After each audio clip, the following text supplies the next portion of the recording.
Hello बच्चों, चलिए प्रश्न को समझते हैं। एक वृत्ताकार कुंडली में 200 फेरे हैं तथा उसकी त्रिज्या 0.02 मीटर है।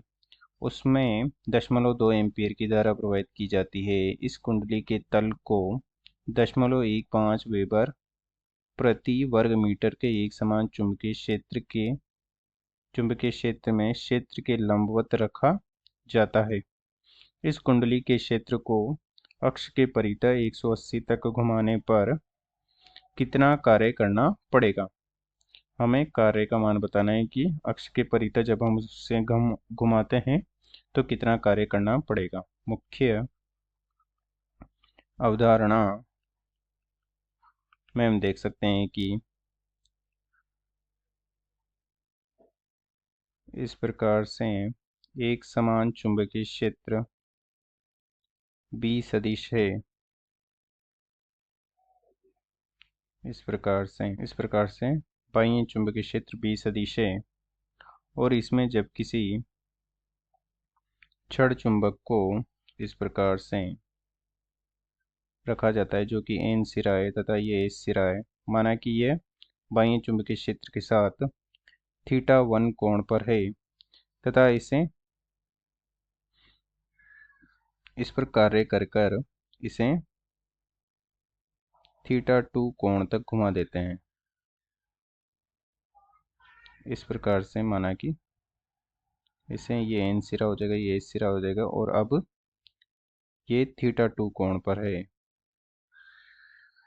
तो θ1 कोण से θ2 कोण तक घुमाने पर किया गया कार्य हो जाएगा W बराबर mb cos θ1 माइनस cos θ2 तथा हम देख सकते हैं कि चुंबकीय द्विध्रुव आघूर्ण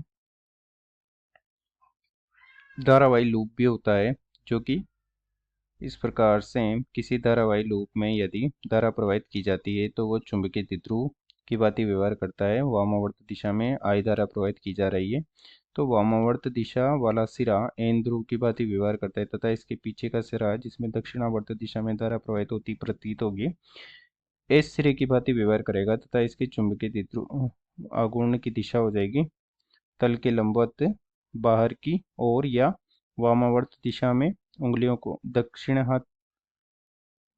हाथ की उंगलियों को घुमाने पर अंगूठा चुंबकीय द्विध्रुव आघूर्ण M सदिश की दिशा को प्रदर्शित करता है तथा उसे समान प्रकार से θ1 से θ2 कोण तक घुमाने पर किया गया कार्य हो जाएगा W बराबर mb cos θ1 माइनस cos θ2।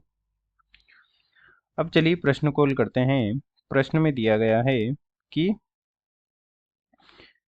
एक वृत्ताकार कुंडली है जिसमें n घेरे हैं, n बराबर 100 हो जाएगा तथा इसकी त्रिज्या r बराबर 0.02 मीटर हो जाएगा। तो इसका क्षेत्रफल हो जाएगा a बराबर पाई r की घात 2 और इसमें I बराबर 0.2 एम्पियर की धारा प्रवाहित की जा रही है तथा बाह्य चुंबकीय क्षेत्र B बराबर 1.5 वेबर पर वर्ग मीटर है उसमें रखा गया है तथा उसे कुंडली की अक्ष के परितः 180 डिग्री तक घुमा रहे हैं।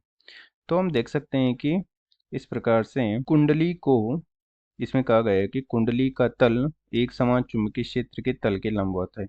तो हम देख सकते हैं कि कुंडली का तल होगा तो चुंबकीय क्षेत्र के तल के लंबवत होगा, तो वो इस प्रकार से रखी गई है जहाँ चुंबकीय क्षेत्र B सदिश की दिशा इस प्रकार से है तथा तल जो कि तल के लंबवत है। इस प्रकार से चुंबकीय क्षेत्र B सदिश की दिशा है जो कि तल के लंबवत है। इस प्रकार से B सदिश की दिशा है तथा हम देख सकते हैं कि इस प्रकार से यदि इसमें I धारा प्रवाहित हो रही होगी तो इसके लिए M सदिश की दिशा भी तल के लंबवत हो जाएगी, जो कि इस प्रकार से ये N सिरा हो जाएगा और पीछे वाला S सिरा हो जाएगा। तो इसमें चुंबकीय द्विध्रुव आघूर्ण की दिशा भी हो जाएगी तल के लंबवत, इस प्रकार से M सदिश की दिशा। तो हम देख सकते हैं कि M सदिश व B सदिश दोनों समांतर हो गए हैं। M सदिश व B सदिश दोनों समांतर हो गए हैं तथा जब हम इसे इस चुंबकीय क्षेत्र के तल के लंबवत चुंबकीय क्षेत्र के लंबवत रखे कुंडली के तल को अक्ष के परितः घुमाते हैं तो उसमें मतलब कि इस वृत्ताकार कुंडली को इसकी अक्ष जो कि यहाँ पर होगी, इस प्रकार से इसकी अक्ष होगी, तो इसकी अक्ष के परितः जब हम इसे 180 डिग्री तक घुमा देंगे तो एम सदिश व बी सदिश तो दोनों स्थितियां में समान ही रहेंगी, क्योंकि वो तो दोनों समांतर है, उनके बीच में कोई थीटा का परिवर्तन नहीं हो रहा है।